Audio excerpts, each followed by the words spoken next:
são tão vira-lata, Yara, que nos Estados Unidos ela se vacina, né? Só nos Estados Unidos, né? Aqui, vacina boa aqui no Brasil, tão boa quanto a que tem lá, não se vacina. Não vacinou nem a própria filha, né? Ninguém consegue entender isso, é uma coisa realmente estarrecedora. A mãe se vacinar, não vacinar a filha. Isso aí não dá nem para entender uma coisa dessa. Outra notícia muito importante hoje, vou até colocar aqui na tela, é que a Organização Mundial da Saúde, ela decretou o fim da Covid como uma emergência, né? Importante explicar isso, porque não é o fim da pandemia, mas ela não é mais classificada como uma emergência. Acho interessante de comentar isso, porque foram um dos momentos mais dramáticos da história da humanidade, né? Um dos momentos mais dramáticos da nossa geração. Muita gente morreu, muita gente ficou doente, muita gente ficou ferida, muita gente com sequela. As sequelas econômicas também foram muito duras para o mundo todo. O Brasil sofreu muito com isso. O Brasil sofreu em dobro, porque além da gente perder muita gente, né, fomos o segundo país do mundo com mais mortes. Incrível pensar isso, né? Morreu mais de 700 mil pessoas. Em primeiro lugar veio os Estados Unidos. Tanto o Brasil quanto os Estados Unidos deram uma falta de sorte danada, que estavam com lideranças negacionistas. E nos Estados Unidos o Donald Trump, negacionista, e no Brasil o Bolsonaro. O Bolsonaro, a gente agora descobre que, além de negacionista, ele era um terrorista biológico, né? Viajava o mundo aí espalhando cepa brasileira por aí. Eu fiz um levantamento, Yara. A vacina chega no Brasil atrasada, mas chega em janeiro de 2021. A primeira pessoa vacinada, uma enfermeira, em 17 de janeiro de 2021. Mônica Calazans, no hospital lá em São Paulo. São duas vacinas, a AstraZeneca e a Coronavac. A partir daí, o Bolsonaro, como chefe de Estado, já podia se vacinar, né? Inclusive foi muito rápido já. E a partir de maio, ele começa a viajar loucamente. Eu reuni aqui os países dele. Tem o Wikipédia, é bom às vezes por causa disso. Tem uma página do Wikipédia só com as viagens do Bolsonaro, né? Aí eu reuni, até escrevi um artigo sobre isso, né? Olha os países que ele viajou. Olha só como esse cara é doido. Ó. Equador, Estados Unidos, Itália, várias cidades da Itália, Vaticano, Emirados, Bahrein, Catar, Suriname, Rússia, Hungria, Guiana, Estados Unidos novamente, Paraguai, Reino Unido, Estados Unidos, né? Foi 4 vezes os Estados Unidos. Tudo sem vacina, Yara. Espalhando o vírus por aí. Pior, não só ele, com todo mundo. A filha sem vacina, né? A Michelle se vacinou lá nos Estados Unidos. Eu esqueci quando. São tão vira-lata, Yara, que nos Estados Unidos ela se vacina, né?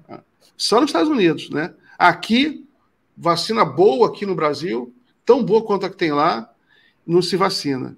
Não vacinou nem a própria filha, né? Ninguém consegue entender isso, é uma coisa realmente estarrecedora. A mãe se vacinar, não vacinar a filha. Isso aí não dá nem para entender uma coisa dessa. Agora, eu não consigo também entender. Não caiu a ficha totalmente, Yara.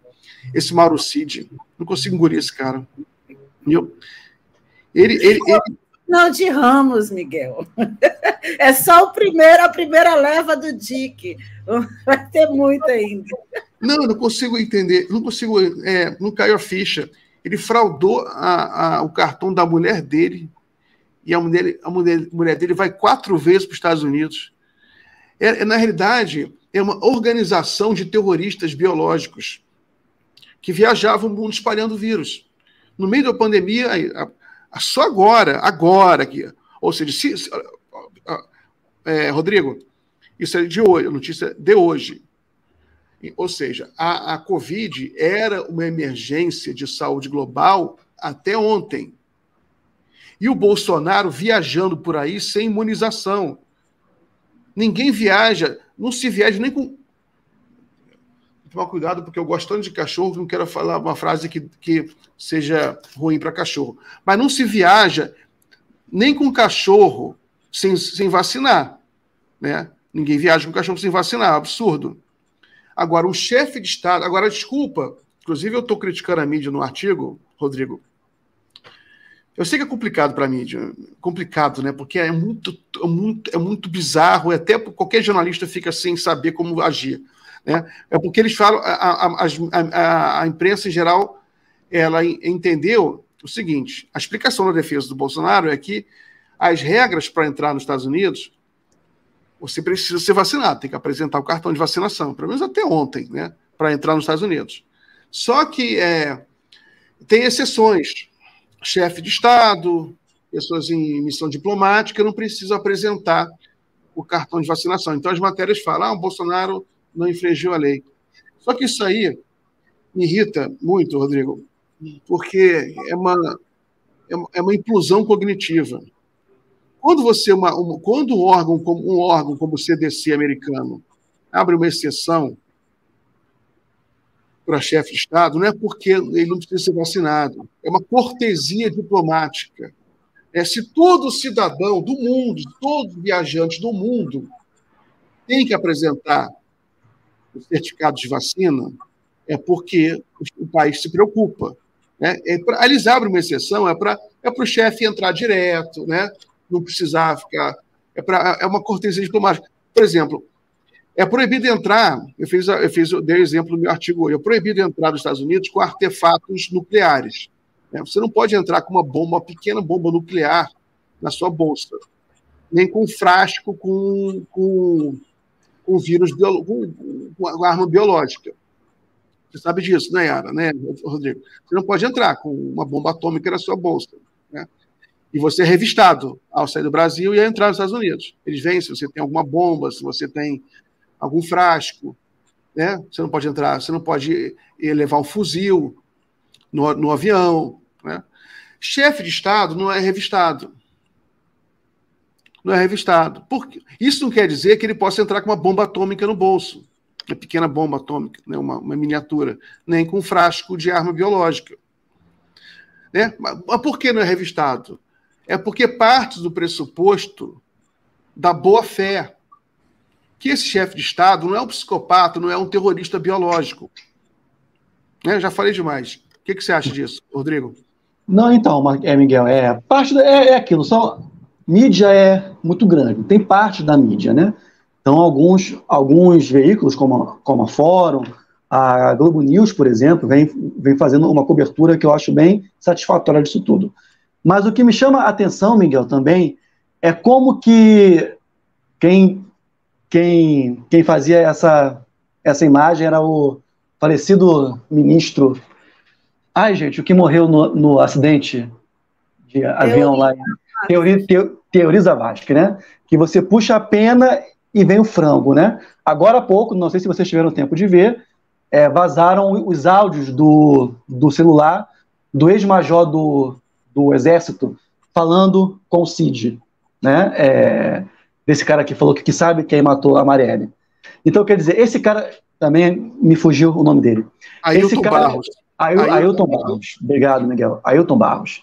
Esse cara foi preso nessa operação do esquema Zé Gotinha, né? Do esquema para driblar o Zé Gotinha. Só que, a partir disso, olha quanta coisa a ver. Quer dizer, o cara estava tramando com o Cid, e o jeito que ele fala, né, que tinha que dar uma ordem para o comandante das Forças Especiais de Goiás para prender o Alexandre de Moraes em casa e ordenar um golpe. Entende? Quer dizer, então, todo esse escândalo envolvendo a vacinação, ele é a pena que vai sendo puxado e vem os frangos juntos. Então, quer dizer, ele é o começo desse processo. Quer dizer, se fosse só isso, o Bolsonaro não se vacinou. Não se vacinou, que vai ser a própria linha de defesa. A linha de defesa vai tentar, o Fábio Van Garden já deu tom. Olha, a posição do Bolsonaro em relação à vacina já era conhecida, o Brasil e o mundo inteiro conhecia. Ele fala para o Boris Johnson, né, quando ele visita o Reino Unido, olha, eu não me vacinei. E o que aconteceu foi o assessor, foi o Cid, tentando puxar o saco, fraudando a carteirinha. Então, eles vão colocar toda a culpa em cima do Cid. Se fosse só isso, seria grave, mas não seria bombástico. É que, a partir desse caso, vem muita coisa, envolvendo mesmo até a própria CPI, dos atos golpistas de 8 de janeiro. Né? Então, quer dizer, são escândalos, né? A joia, os atos golpistas, a vacinação, a falsificação dos cartões de vacinação, são escândalos que se entrecruzam, né? E claro, isso, e como eu disse há pouco, né? Isso resultará, eu não tenho dúvida, na prisão dos assessores mais próximos. Anderson Torres e Cid já estão presos. Eu não duvido que já isso vai acontecer também com Braga Neto, Eduardo Ramos e Heleno. Eu não duvido que isso vai acontecer já, passando pelo Carlos Bolsonaro e chegando no próprio Bolsonaro. Né? Esse é um ponto disso. Agora, o estrago político, né? O que eu chamo de estrago político? Como que a base de apoio do ex-presidente Jair Bolsonaro, a gente nunca pode esquecer que ele teve algo próximo a 58 milhões de votos, é muito voto. Ele ganha voto, mesmo perdendo a eleição desse ano, ele ganha voto em relação ao número que o elegeu em 2018. Né? Então, é muita gente votando. Todas essas pessoas são bolsonaristas ideológicos? Não. Muita gente votou ali pelo uso da máquina, enfim. A máquina foi usada como nunca antes para tentar fraudar uma eleição. Mas o real impacto disso sobre a base de apoio do Bolsonaro, eu acho que a gente só vai saber, só vai ter uma ideia nas eleições municipais do ano que vem. Quando a gente vai ver como vai ser o desempenho do ex-ministro do Meio Ambiente em São Paulo, me esqueci o nome dele também, estou com a memória hoje, Ricardo Salles, como vai ser o desempenho do Flávio Bolsonaro no Rio, né? Aí a gente vai ter uma clareza do impacto real, mas que o estrago jurídico está feito, isso vai resultar em prisão, é questão de tempo mesmo, né? Como dizia o Ciro Nogueira, tic-tac, tic-tac.